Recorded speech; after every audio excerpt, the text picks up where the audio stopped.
Today we have with us Dr. Sam Potolicchio, Director of Global and Custom Education at Georgetown. He is also the President of the Preparing Global Leaders Foundation, an international leadership training program based in Russia, Jordan, and Macedonia.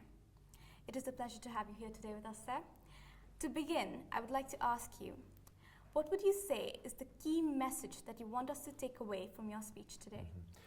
We're living in a volatile, uncertain, complex, and ambiguous world. And so what I want to discuss with the students is what are the habits of minds that we have to develop so that we can lead in this world, so that we can think about this world with all of its incredible complexities. And the main takeaway point is how are we able to get outside of our own perspective and start to think about the perspectives of others? Because I think this synthetical process will help us deal with some of these enormous problems. Just to follow on from that, what would you say are the key factors that cause leadership failure in such times?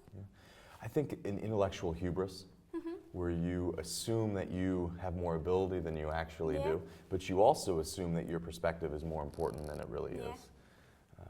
I think also people don't necessarily have the ability to think about common problems, and they don't look for places of intersection. And they try to highlight places of difference. And I think the intellectual hubris and the fact that we don't have an understanding of what brings us together and we focus more on what divides us, these are the two main facets for these leadership miscommunications. Do you also think there is an information asymmetry, as in people don't attempt to understand something fully before deciding whether they're for or against it?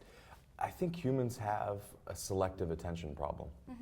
And so your perspective is always going to be the most dominant. And when you focus on that, typically you put those cognitive blinders on. And you don't see what comes out outside of that. And so I think you're exactly right, is that you continue to focus, and those differences start to amplify. Yeah, definitely. Now moving on to some questions about leadership. How do you think leadership styles have evolved through the generations? Do you think we've become more and more competitive as a generation in trying to take up leadership roles? I think there's certain advantages that this generation has that other generations didn't have, with the proliferation of technology and the outlets and the ability to get your voice not just locally but globally across to the generation. I mean, you've seen a flattening of hierarchies over time, and so we're living more in a reticular society. And so I don't necessarily think that there's more of a competitive element among this generation. I actually see more of a collaborative element. And one of the hopes that I have, the optimism that I have about this generation is you see people that are willing to get outside of their own perspective, which is that necessary step if you truly want to become an effective leader.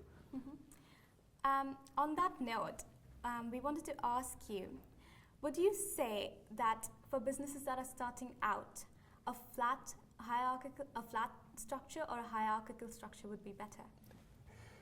I'll give you the most unsatisfying answer you could possibly get for this, which it depends.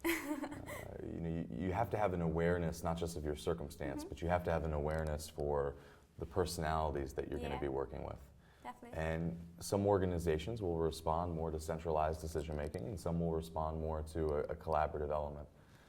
And it's really going to be determinant of the industry, of the circumstance, but also of the people that will be helping you with that.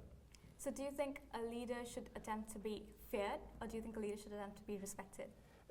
I think a leader needs to understand that they need to be psychologically aware. And they have to understand that there's no perfect formula for how you approach leading your charges.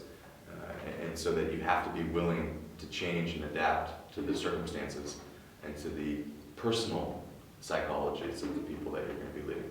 Yeah, I think that's especially true today, the kind of world that we're living in today. And why do you think there is such a big gender disparity in leadership roles, even today, considering we've made so much progress? I had a friend of mine tells this story where she had a conversation with an 8-year-old boy in Iceland. And she was asking, what do you aspire to be when you grow up? And he made a comment where he said, well, I can't be the president. And I'm trying to figure out what I can be aside from the president of Iceland. And she wondered why. And it's because he hadn't seen a male president in his time. And so I think much of this is modeling and what's possible.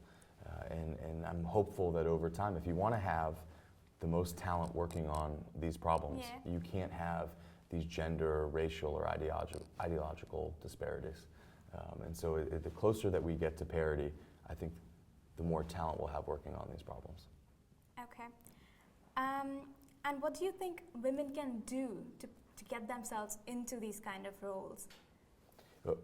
First, take that step and make sure that if you're convicted and you have a certain argument that you want to make, Yeah. that you're willing to speak up and to have the confidence behind your convictions. Yeah. Secondly, you need to understand what your strengths are, and that in this generation, the best way for you to be able to get that leadership position is to stand out.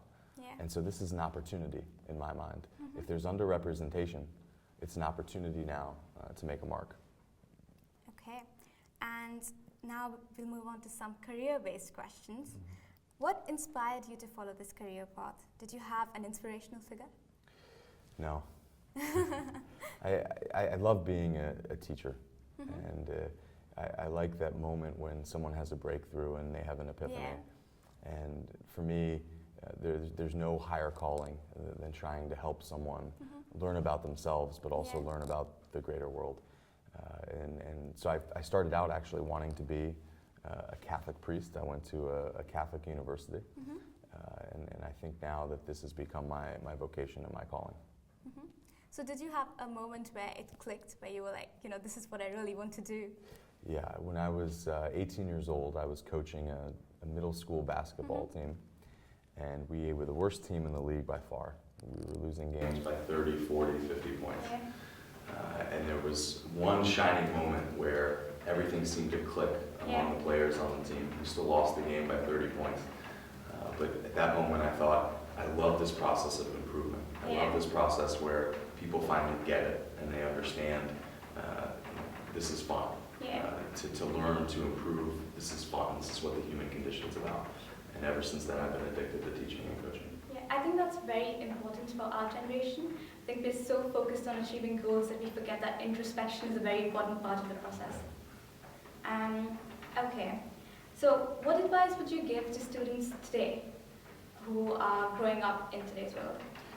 The first is to have a global experience. I mean, even if you're local and you can't travel outside of wherever your university is based, make sure that you're surrounding yourself with people who have different ideas, different career paths. So I would say that every single semester you want to have a real interaction and develop a relationship with people that are coming from 5 different disciplines. If you're not able to take that step out and get outside of your own culture or your own expectations. And we went up with our last question. How have you found your Warwick Economics Summit experience so far? This is my second time here. I came here in 2014, and I was joking with the team, I want to make this a yearly event. Everything happened so smoothly, and it's amazing the cross-section of speakers that are brought in every year. And so this is a learning treat for me.